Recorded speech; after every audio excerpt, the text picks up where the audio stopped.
દ્વારકા ખાતે જે ઉજવાઈ રહેલો છે તેમાં દ્વારકાધીશ મંદિર, બેટ દ્વારકાધીશ મંદિર, સુદર્શન બ્રિજ, શિવરાજપુર બીચ ઉપરાંત આ વખતે સાંસ્કૃતિક વિભાગના ઉપલક્ષમાં જિલ્લા વહીવટીતંત્ર દ્વારા એક કલ્ચરલ કાર્યક્રમનું પણ જન્માષ્ટમીના દિવસે રાત્રે 8 થી 10 આયોજન કરવામાં આવેલું છે।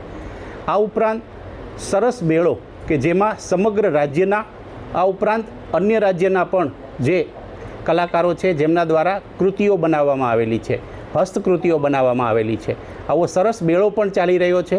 તો તમામ યાત્રાળુઓ જે આવી રહ્યા છે તે આ સરસ મેળાની પણ મુલાકાત લે। જન્માષ્ટમીના દિવસે જે લોકો આવે છે એ લોકો કલ્ચરલ કાર્યક્રમ જે કલ્ચરલ વિભાગ અને જિલ્લા વહીવટીતંત્ર દ્વારા આયોજન કરેલું છે તેમાં પણ ભાગ લે। તમામ યાત્રાળુઓ પોતાનો સમય એવી રીતે નક્કી કરે કે જ્યારે બપોરના સમયે મંદિર બંધ હોય ત્યારે લાઇનમાં ના ઊભું રહેવું પડે અને ઓછામાં ઓછા સમયગાળામાં દ્વારકાધીશના દર્શન થાય।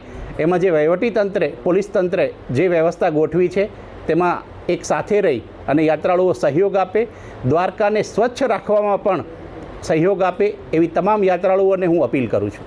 સાહેબજી, ખાસ કરીને જે દર્શનની છે વ્યવસ્થા યાત્રિકો માટે કયા એરિયામાંથી કરવામાં આવશે અને કેવી રીતના કરવામાં આવશે? દર્શનની વ્યવસ્થા આપણે જે કીર્તિ સ્તંભ છે ત્યાંથી લઈ આપણે 6 લેન જ્યાં એક સામાન રાખવા માટેની વ્યવસ્થા પણ કરેલી છે, ત્યારબાદ ત્યાંથી 6 લેન અને આગળ જતાં 4 લેનની વ્યવસ્થા કરેલી છે।